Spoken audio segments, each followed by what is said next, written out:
mursalin. Allahumma nas'aluka bihaqqil fatihatil mu'azzamatil sabil masanya abtaqta khair wa anta tafaddala alaina bi kulli khair wa anta ja'alna min ahlil khair wa anta amiluna ya maulana wa amalaka li ahlil khair wa anta tahfazana bi ahlina wa anfusina wa auladina wa ashabina wa ahbabina min kulli ni'matin wa bu'sin wa dhirin innaka waliyyu kulli khair wa mutafaddalu bi kulli khair wa mu'tin bi kulli khair ya arhamar rahimin. Allahumma inna nas'aluka ridhaka wal jannah wa na'udzubika min sakhatika wa nar. Allahumma inna nas'aluka ridhaka wal jannah wa na'udzubika min sakhatika wa nar. Allahumma inna nas'aluka ridhaka wal jannah wa na'udzubika min sakhatika wa nar. Ya Rabbana atina fid dunya hasanah wa fil akhirati hasanah wa qina adzabannar. Subhana rabbika rabbil izzati amma yasifun wa salamun alal mursalin walhamdulillahi rabbil alamin.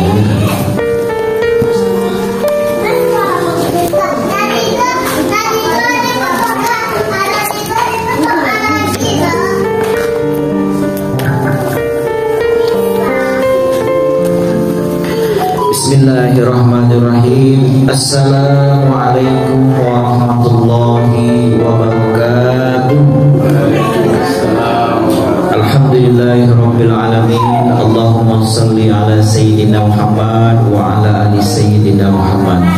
Allahumma shalli wa sallim wa barik ala sayyidina Muhammadin nuriz zati wa sirri bisairil asma'i was sifati. Bapak Ibu yang dimuliakan oleh Allah Subhanahu wa taala, bersyukur kita kepada Allah Subhanahu wa taala pada malam hari ini meskipun hujan lebat, sudah itu kita masih bisa duduk dalam satu majelis, yaitu untuk bersilaturahim, memahami tentang agama ini lebih dalam, dan tentunya juga untuk menunaikan janji kepada Allah Subhanahu wa taala, yaitu banyak sekali fadilat orang yang duduk di majelis ilmu tersebut. Yaitu Allah berjanji, Rasulullah juga menyebutkan di dalam hadisnya, orang yang duduk di majelis ilmu tersebut maka dia pasti akan diangkat di sisi Tuhan itu dengan pangkat yang mulia, derajat yang mulia. Kemudian Rasulullah SAW juga mengatakan bahwa orang yang masuk duduk dalam satu majelis lalu keluar dari majelis tersebut, maka yang keluar tersebut yaitu dengan dibersihkan dirinya oleh Allah Subhanahu wa taala, disucikan hatinya. Mengapa dibersihkan oleh Allah? Karena orang yang datang ke majelis ilmu itu pasti dia datang dengan ikhlas. Bapak Ibu datang ke majelis ilmu ini itu datangnya dengan ikhlas. Ikhlas itu sering kita sebutkan dalam majelis kita ini seperti surah Al-Ikhlas yang tidak ada kata ikhlas di dalamnya, yaitu kosong. Cuma kalau kosong bagi orang awam itu kosongnya memang kosong berisi. Tapi bagi orang yang sudah ngaji ilmu hakikat, kosong itulah sebenarnya kajian yang paling tinggi dalam ilmu tasawuf, yaitu mengosongkan diri kita ini secara totalitas, yaitu membuang keakuan diri, sehingga ketika Bapak Ibu datang ke majelis, yang datang itu bukan lagi nafsu, bukan lagi jasad, tapi yang datang itu ruh. Maka itulah sebenarnya hakikat dari ikhlas tersebut. Maka itu wajar orang yang datang ke majelis ilmu, dia datang itu keluar dari majelis ilmu itu Allah sucikan dirinya. Kenapa? Karena dirinya dia kosongkan, dirinya itu dia hilangkan keakuan dirinya. Dia datang itu tidak lagi dengan nafsu, dia datang itu dengan ruh. Maka wajar ketika dia keluar dari majelis itu dia disucikan oleh Allah. Kenapa? Karena dia kosong, tidak bawa apa-apa, dia hanya bawa ruh saja, dan ruh itu suci. Maka itu Bapak Ibu, kita bersyukur sekali kepada Allah, kita masih masih digerakkan oleh Allah untuk datang di majelis ilmu seperti ini, meskipun hujan lebat, kegiatan di rumah yang lain masih banyak, dan ngaji seperti ini tidak pula sebentar. Coba kita lihat tuh. Dan semua pengajian hakikat itu lama, sampai malam-malam. Saya masih ingat lagi Bapak Ibu, waktu saya masih SMA, duduk di majelis guru saya itu sampai jam 4 subuh. Naik kuliah S1 itu tetap duduk juga di majelis guru itu sampai subuh. Jam 4 subuh baru balik. Sampai di rumah orang dah mau azan sudah subuh. Tapi begitulah keadaan, begitulah nikmatnya orang duduk di majelis ilmu hakikat tersebut, majelis tasawuf, majelis tauhid tersebut. Ternyata dia tahan itu kenapa? Karena Allah itu berikan nikmat kepada dia yang tidak dia dapatkan nikmat itu oleh orang-orang yang tidak mencari tersebut. Maka itu kita bersyukur kepada Allah, kita ini masih diberikan oleh Allah spirit semangat untuk datang di majelis. Dan di majelis itu Bapak Ibu menjadi seperti ini, banyaknya orang atau tidak itu tidak jadi ukuran. Saya dulu masih ingat, bapak saya dulu mengajar ilmu tasawuf di rumah, muridnya cuma 4 orang. 4 orang cuma muridnya, duduk di meja tamu 4 orang buka kitab. Setelah itu ngaji sampai tengah malam. Saya pun bingung juga waktu itu. 4 orang, kadang-kadang 3 orang duduk di meja tamu itu sampai tengah malam. Tapi bapak saya itu tidak pernah mau cerita dengan anak-anaknya. Tapi karena ada orang datang ke rumah minta ngaji, dia ajarkan duduk.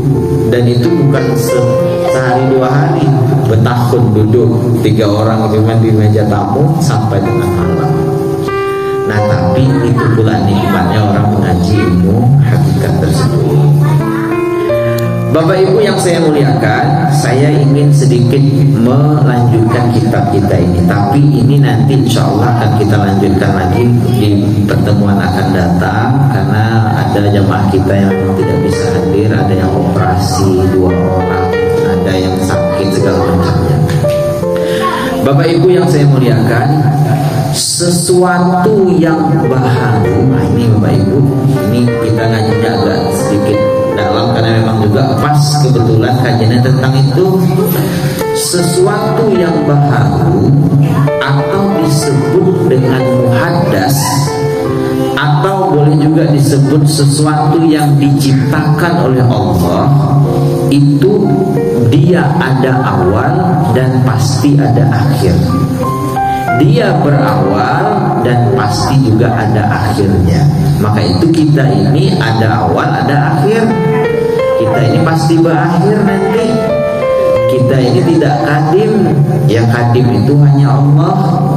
Kita ini pasti akan ada masanya, nanti akan habis, yaitu selesai, hancur. Tetapi Bapak Ibu, ada sesuatu itu yang dia itu dikekalkan oleh Allah. Dia dikekalkan oleh Tuhan. Dia tidak kadim, tapi dia dikekalkan oleh Allah karena di situ ada sesuatu yang berharga, sesuatu yang mulia. Sehingga karena ada sesuatu yang berharga di situ, maka Allah kekalkan dia. Apa yang berharga tersebut? Yang berharga itu adalah ruh tersebut. Contoh sederhananya begini Bapak Ibu, ini ada air aqua. Air aqua ini kalau misalnya airnya itu tidak ada, sudah saya minum, Bapak Ibu minum, itu botol aquanya itu nanti Bapak Ibu buang, tidak berharga, buang, bakar, hancur, habis dia. Tapi kalau masih ada air aquanya tersebut, ada benda berharga di dalamnya tersebut, itu kita tidak buang, kita jaga dia. Sama juga dengan diri kita ini ada awal ada akhirnya. Tapi kalau seandainya di diri kita ini ada sesuatu yang berharga, yaitu ruh tersebut, dan kita mengetahui, menyadari, maka saat itu sesuatu itu, diri kita ini akan Allah jaga, Allah kadim, Allah kekalkan. Maka itu Bapak Ibu tidak heran ada orang yang meninggal, maka setelah dia meninggal itu jasadnya itu masih tetap utuh bertahun-tahun. Bahkan ada yang 100 tahun sudah dikuburkan, dia tetap tidak hancur dalam tanah. Kenapa? Karena ada sesuatu yang mulia pada dirinya tersebut, yaitu ruh tersebut. Maka itu wajib kita ini Bapak Ibu mengaji tentang hakikat, mengaji tentang ruh. Supaya apa? Supaya ruh itu ada jalan untuk sampai kepada Tuhan. Sehingga ketika ruh itu ada pada diri kita itu dia menjadi barang berharga karena ruh itu sudah mengenal Tuhan. Maka jasad ini pun Allah muliakan sehingga dia tidak hancur. Nah maka itu Bapak Ibu kelanjutan kitab kita ini yaitu tentang salah satu ayat Al-Quran, yaitu surah Al-Hadid ayat 3. Allah berfirman, Wal awwalu wal akhiru wal zahiru wal batinu wa huwa bikulli syai'in alim, kata Allah. Karena ayat ini sering sekali diceritakan oleh para ulama sufi. Dia yang awal, dia juga yang akhir, dia yang zahir, dia yang batin. Wa huwa bikulli syai'in alim, dia maha mengetahui segala sesuatu. Bapak Ibu, kalau orang awam, kalau baca ayat ini ayat ini hanya selesai sampai di lidah saja. Kata dia, wal awalu wal akhir wal zahir wal batinu. Tapi bagi orang hakikat tidak Bapak Ibu. Ketika dia baca ayat ini, maka ayat ini dia kembalikan kepada dirinya. Meskipun dia tahu bahwa wal awalu, yang awal, yang akhir, yang zahir, yang batin itu adalah Allah, tapi dia kembalikan kepada dirinya. Sehingga apa? Sehingga itu menjadi penyambung untuk sampai kepada Tuhan. Bapak Ibu, kalau ada orang bertanya misalnya, siapa dia yang awal, siapa dia yang akhir, siapa dia yang zahir, siapa pula yang dia yang batin di dalam ayat ini sebenarnya sudah nampak melalui ayat tersebut. Wal awalu wal zahiru wal akhiru wal zahir wal batinu, yaitu huwa tersebutlah dia, yaitu yang awal, yang akhir, yang zahir, yang batin itu adalah hu tersebut, yaitu huwa tersebut, yaitu dia tersebut. Maka itu Bapak Ibu, ketika yang awal berjumpa dengan yang akhir, maka menjadilah dia tidak berawal dan tidak berakhir. Ini Bapak Ibu, ketika yang awal itu berjumpa dengan yang akhir, tidak berawal, tidak berakhir. Maka contohnya itu seperti kita menulis lingkaran semacam ini. Ketika yang awal berjumpa dengan yang akhir, maka dia menjadi tidak berbatas, tidak berawal, tidak berakhir. Karena Bapak Ibu sudah kenal siapa Allah, siapa pemilik nama Allah tersebut, berarti kita paham, yaitu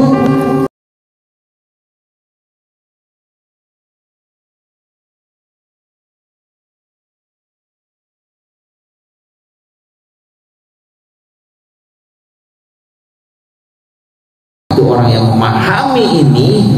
Kalau bahasa cakap orang tua-tua bahari dahulu, dia sesungguhnya tak ada matinya. Kenapa?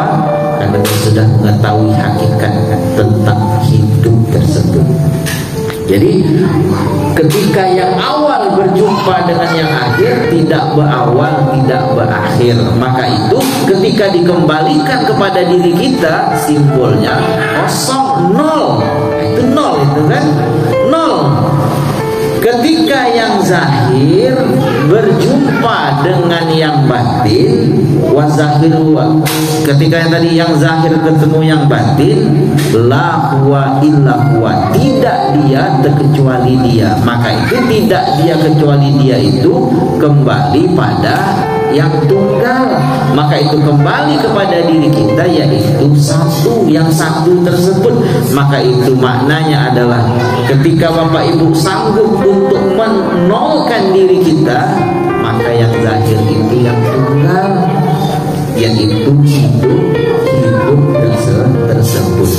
Ini dia Bapak Ibu. Maka inilah rahasianya. Jadi wal awalu wal akhiru, ketika yang awal berjumpa dengan yang akhir, maka dia jadi tidak berawal, tidak berakhir. Maka tidak berawal, tidak berakhir itu ketika dikembalikan pada diri, maka yaitu kosong. Nah ini dia nih, kosong. Jadi kosong inilah sebenarnya hakikat dari ikhlas tersebut. Kosong inilah hakikat daripada ikhlas tersebut. Seperti surah Al-Ikhlas yang tidak ada kata ikhlas di dalamnya.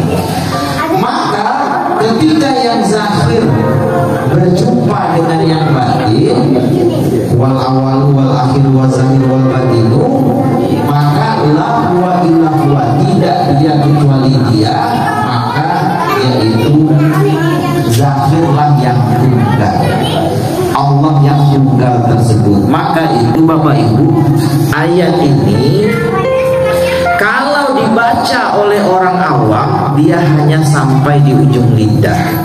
Tapi ketika dikaji melalui ilmu hakikat, ternyata kembali kepada diri kita, yaitu menyatakan bahwa la ilaha illallah, tiada nyata hanya Allah, kita tak ada, yang ada itu hanya Allah. Sehingga apa yang terjadi, sampailah kita itu kepada Tuhan itu Bapak Ibu. Maka itu Bapak Ibu, sehingga ketika Bapak Ibu mampu mengosongkan diri Bapak Ibu sekosong-kosongnya, maka hadirlah yang tunggal tadi. Yang tadi kan wal awalu wal akhiru, yang awal berjumpa dengan yang akhir tidak berawal tidak berakhir, yaitu kosong, yang kembali pada diri kita itu kosong tersebut. Ketika Bapak Ibu sanggup untuk mengkosongkan diri ini sekosong-kosongnya, maka zahirlah yang tunggal, yaitu ketika yang zahir dan yang batin itu bersama, maka zahirlah yang tunggal, maka sehingga nyatalah hu tersebut yang disebutkan di awal ayat tersebut, wal awal wal akhiru, hu tersebut yaitu nurullah. Nurullah itu yaitu Nur Muhammad. Nur Muhammad itu yaitu hidup yang terang benderang, bukan lagi mati yang gelap gulita. Maka Bapak Ibu, itulah kenyataan diri kita tersebut Bapak Ibu. Maka itu Bapak Ibu, ingat betul ini Bapak Ibu, dalam hidup ini wajib kita ini sampai pada tingkat kosong sekosong-kosongnya. Jadi kalau tidak sampai, tidak mampu untuk mengosongkan diri kita ini sekosong-kosongnya, berarti masih tercuri harta Tuhan itu pada diri kita. Kalau masih kita belum sanggup mengosongkan diri kita ini sekosong-kosongnya, berarti masih tersinggah harta Tuhan itu pada diri kita. Saya sering ceritakan kepada Bapak Ibu, ada orang masuk ke rumah si tuan kaya, lalu masuk, keluar tidak bawa apa-apa. Kira-kira dihukum tidak dia? Tidak dihukum. Kenapa? Karena datang kosong, balik kok kosong. Tapi kalau seandainya datang kosong, balik bawa sesuatu, nengok di rumahnya ada gelas cantik emas, ambil, nengok jam tangan mahal, ambil, datang kosong balik berisi, maka dihukum. Kenapa? Karena mencuri. Maka itu wajib datang kosong, balik kosong. Inilah makna hakikat inna lillahi wa inna ilaihi raji'un, yaitu yang datang itu adalah Allah, datang Allah, kembali jadi Allah. Tapi secara hakikat yang datang dan kembali itu tidak lain dan tidak bukan dia juga. Ini secara hakikatnya. Maka itu wal awal wal akhir wal zahir wal batinu itu dikembalikan kepada diri kita Bapak Ibu. Maka itu Bapak Ibu, mudah-mudahan betul kita ini, tentu kita mengaji seperti ini Bapak Ibu, wajib sampai pada tempat parkirnya, yaitu wajib ada tempat parkirnya. Tidak mungkin kita ngaji tapi tak ada tempat parkirnya. Tapi setelah dapat tempat parkir, bukan berarti Bapak Ibu berhenti tempat parkir tersebut, tetap jalan, tapi sudah tahu tempat parkir ilmu tersebut. tersebut. Mana tempat parkirnya tersebut? Yaitu sampai kita ini ikhlas, yaitu sampai pada kosong sekosong-kosongnya tersebut. Tapi untuk dapat mengosongkan diri seperti ini apa namanya itu, cobaannya berat sekali. Maka itu kitab kita yang putih ini, satu kitab ini dalam rangka untuk mengosongkan diri kita. Bapak Ibu sholat, tapi dalam keadaan sholat itu belum mampu mengosongkan diri, masih jatuh sembahyang, belum sholat. Bapak Ibu puasa zakat haji, belum mampu mengosongkan diri, belum lagi sempurna sholat, puasa zakat dan hajinya. Kalau seandainya belum sampai pada tingkat kosong tersebut.